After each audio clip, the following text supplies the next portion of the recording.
Përdorimi i përditshëm ka bërë të duket si kalim normal dhe legal, por në fakt, ky kalim ilegal këmbësorë shpesh ka qenë fatal. Viteve të fundit nuk kanë munguar aksidentet ku janë regjistruar së paku 3 viktima.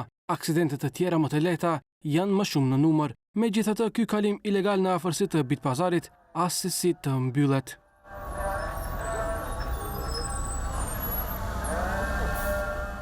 I ngjan një vendkalimi për këmbësor, por nuk është i tillë. Mira qytetarët çdo ditë këtu kalojnë rrugën me vetdijen se jeta e tyre është në rrezik, pasi veturat nuk e kanë obligim për të ndaluar.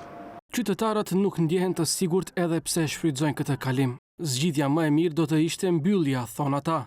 Ma mirë me të mbyll këtë. Me mund mbyll këtë, a? Për ka 2-3 herë janë boshkelje dhe kanë ndekën njerëz.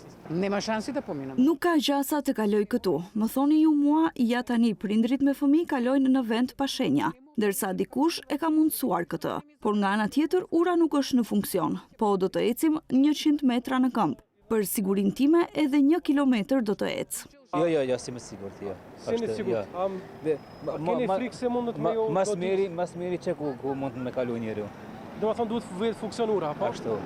Por ura në fakt qëndron e mbyllur dhe nuk është funksionale për më tepër se 2 vite. Mbi kalimi shpesh përdoret si tualet publik apo dhe vend strehim për të pastrehët.